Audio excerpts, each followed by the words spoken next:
कितनी अच्छी है,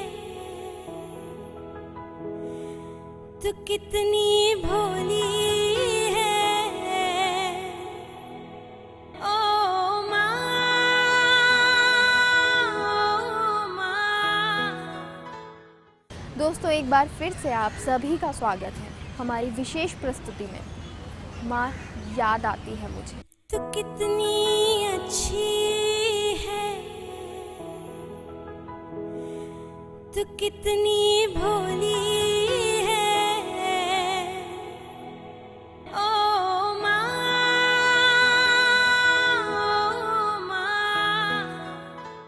हर घड़ी साया बनकर रहती है हमारी माँ, हमारी सफलता के लिए हजारों दुआएं करती है।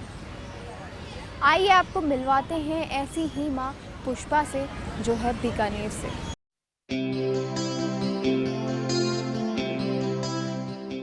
कहते हैं कि हर सफल पुरुष के पीछे एक महिला का त्याग होता है।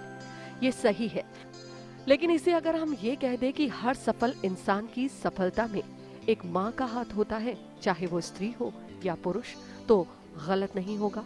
क्योंकि एक माँ अपने बच्चे को सफल इंसान बनाने में अपनी जी जान लगा देती है, दुनिया से लड़ती है, पैसे बचाती है अपने बच्चों की छोटी बड़ी ख्वाहिशों को पूरा करने के लिए। ऐसी ही एक माँ है मीना की माँ, जिसने अपनी खुली आंखों से अपनी बेटियों के लिए सपने देखे, उन्हें एक ऐसा आसमान दिलाया जहां वो अपने ख्वाबों के पंख फैला सके। मीना की माँ खुद तो अक्षर ज्ञान नहीं ले पाई, लेकिन उनकी आंखों ने ख्वाब देखा अपनी बेटियों को काबिल बनाने का, अपनी बेटियों को अफसर बिटिया बनाने का। और अपने इसी सपने को साकार करने के लिए मीना की माँ पुष्पा साया बनकर अपनी बेटी के साथ रही, चाहे वो एग्जाम का कठिन समय हो या परीक्षा की तैयारी का। पुष्पा हर जगह मीना के साथ थी, उसे हौसला देने के लिए।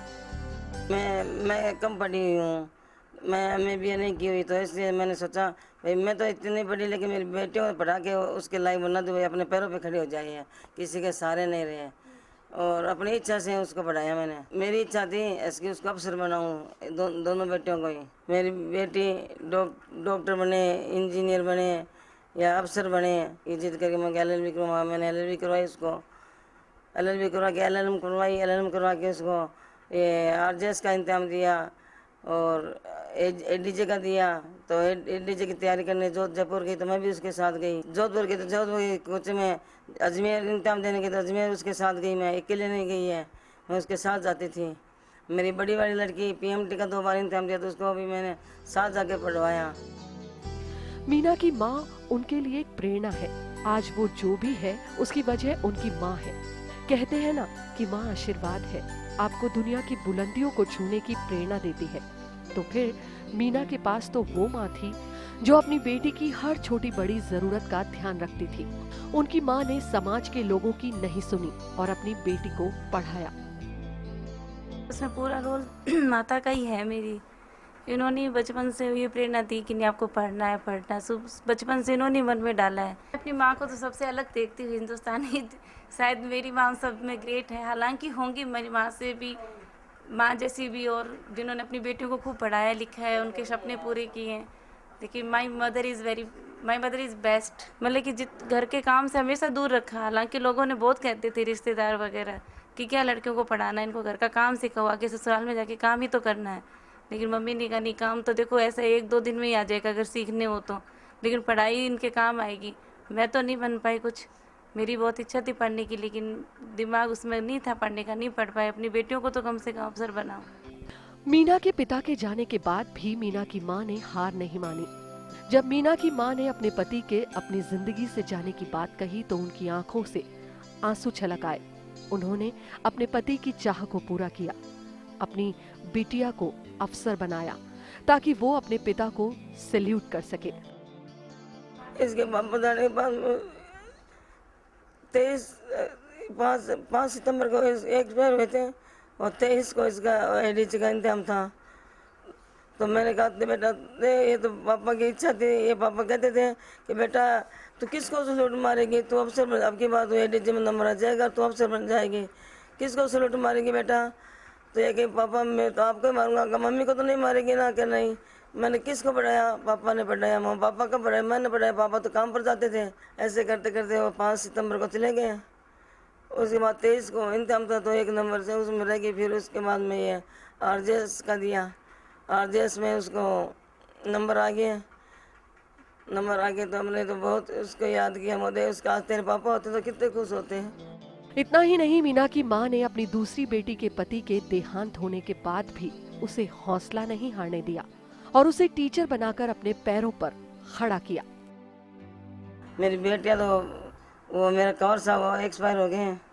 तो उसके बाद उसके ससुराल ने तो कह दिया क्या पढ़ के निहाल करेगी। मैं मेरे घर पे बुलाई, घर पे बुला के उसको B.Ed करवाई। B.Ed करवा के उसको टीचर की सर्विस कर लगवाई। अगर माँ बाप अपने बच्चों पर विश्वास करते हैं तो बच्चे भी उस विश्वास को पूरा करते हैं। मीना का कहना है कि मेरी माँ सबसे महान है, जिसने समाज की उस बुराई को दूर करने का प्रयास किया जो ये कहता था कि लड़कियां पढ़कर क्या करेगी, इन्हें तो पराए घर जाना है। मीना की माँ की ये सोच दुनिया के सामने मिसाल बने। उनकी इस सोच को फर्स्ट इंडिया का सलाम।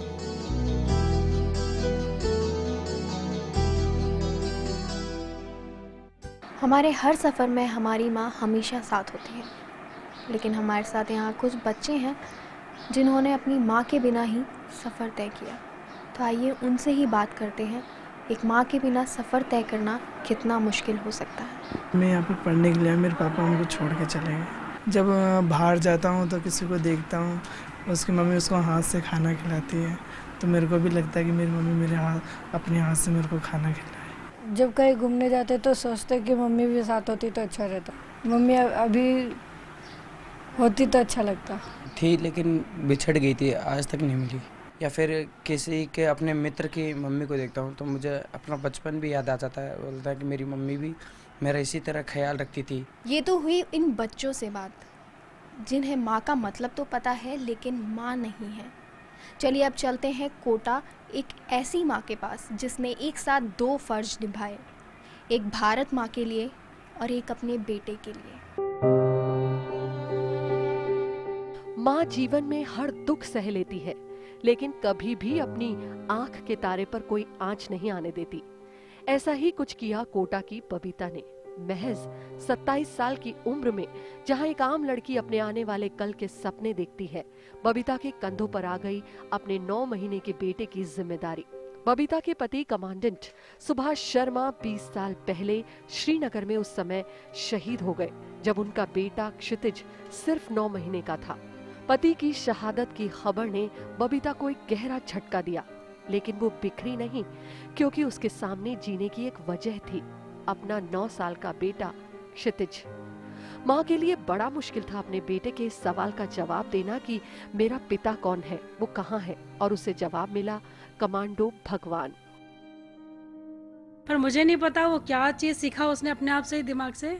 वो बोलता है कि मम्मा मेरे पापा कौन है मुझे तो बताओ। तो मैंने कहा बेटा मैंने उसी दिन उसने दिखा था कि कोई पापा अपने बच्चे को मार रहे थे। मैंने कहा क्यों नाम पूछते हो तुम पापा का, देखो कैसे मारते हैं पापा लोग। ऐसे ही सोचा क्या चेंज करूं, मुझे आंसर ही नहीं आ रहा था। तो बोलता है कि ना नहीं मुझे वैसे पापा तो नहीं चाहिए, मुझे अच्छे पापा चाहिए। तो मैंने कहा अच्छे पापा कौन से होते हैं फिर बता। तो कहता है मुझे कमांडो भगवान जैसे पापा चाहिए। मैंने कहा इसने कहाँ से लिंक करी है बात को। और फिर मैंने कहा पर वो तो है ही नहीं दुनिया में, नानी माते को बता रही थी, वो तो भगवान के पास चले गए, फिर तुझे दुख होगा। कहता है मैं बोल रहा हूँ ना मैं नहीं रहूँगा, मुझे बताओ। तो मैंने कहा हाँ तेरे पापा कमांडो भगवान ही है। मैं आपको आज ये बात बता रही, पर मुझे पता है कि वो मैं कैसे दिल पे पत्थर रख करके ये बात बोली थी। और अंधेरा था तो बच्चा ने 2 मिनट बाद बिल्कुल पिन ड्रॉप साइलेंस था और अचानक से बोलता है थोड़ी देर बाद कि देखो मैंने कहा था ना मैं नहीं रहूँगा। और मैंने चुपके से उसके जब गाल पे हाथ लगाया तो एकदम उसके आंसू टपक रहे थे, पर उसने सोचा मम्मा तो देख नहीं पा रही। तो उस बच्चे में मतलब तब से शायद यूनिफॉर्म के प्रति क्रेज था। बबीता का बेटा कमांडो भगवान जैसा बनना चाहता था और उसके पीछे जो प्रेरणा थी वो थी उसकी माँ, जिसने बचपन से ही उसे देश प्रेम की कई कहानियां सुनाकर देश प्रेम उसके मन में कूट कूट कर भर दिया। आज 20 साल का कमांडेंट सुभाष शर्मा का बेटा क्षितिज अपनी माँ की प्रेरणा से अपने पिता की राह पर आगे बढ़ रहा है। क्षितिज आज लेफ्टिनेंट की ट्रेनिंग के लिए नेशनल डिफेंस एकेडमी पूना में अपने पिता की ही तरह देश की सेवा करने के लिए खुद को तैयार कर रहा है। कि जो कहानियाँ सिर्फ कमांडो भगवान की सुनी थी उसने अपने आप को आदर्श पापा बना लिया उनको। और तो वो बच्चा जो इतनी लगन के साथ था तो उसमें गुण तो खैर पहले से ही थे। और रही बात कि उसके बाद इस ढंग से हमने उसको पालन पोषण करा बच्चे को, कि कहानियाँ सुना करके स्कूल में भी उसको बताया कि भाई ठीक है, मैं उसको फोर्स नहीं करती थी पर उसको हर चीज़ में मैं पार्टिसिपेट करने को बोलती थी। तो इस तरह से उसने जब 3 चांस मिलते थे तब NDA के, तो उसने 3 रिटन एग्ज़ाम दिए, तीनों क्लियर कर लिए थे। उसके बाद SSB इंटरव्यू होता है, शायद दुनिया का टफेस्ट इंटरव्यू मैंने सुना है, क्योंकि लगातार 5 दिन चलता है। लोग तो कह रहे थे कि एक ही बच्चा है, तुम क्यों उसको बॉर्डर पर या सीमाओं पे भेजना चाहती हो, पर मैंने कहा किसी न किसी को तो एग्जाम्पल बनना ही पड़ेगा। लोग क्यों नहीं भेजना चाहते हैं मुझे नहीं पता, जिसके 4 बच्चे हैं वो भी नहीं भेजना चाहते। ये आजकल का मैं जो TV पे भी माहौल देख रही हूँ, अभी बोला था JNU में कि भारत तेरे टुकड़े होंगे इंशाल्लाह इंशाल्लाह।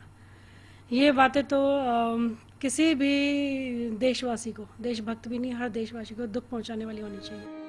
जिस लड़की ने अपने पति को महज 27 साल की उम्र में खो दिया हो, वो अगर अपने इकलौते सहारे राज दुलारे को सीमा पर दुश्मनों से लड़ने के लिए भेज दे, तो क्या ये बात काबिले तारीफ नहीं है? आज बबीता हर माँ के लिए मिसाल बन गई है, जो अपनी ममता और मोह के कारण अपने बच्चों को भारत माँ की सेवा में भेजने से डरते हैं। बबीता की सोच को हमारा शत शत नमन। अगर ऐसे ही माँ अपने आंखों के तारों को तैयार करेंगी तो देश के उन लोगों को करारा जवाब मिलेगा जिन्होंने ये कहा था, भारत तेरे टुकड़े होंगे इंशाअल्लाह। हर दर्द की दवा है माँ, हर दुख में दुआ है माँ। कहने को तो लफ्ज़ है, लेकिन मेरे लिए पूरा संसार है माँ। आज की हमारी खास पेशकश में इतना ही। नमस्कार। तू कितनी अच्छी है, तू कितनी भोली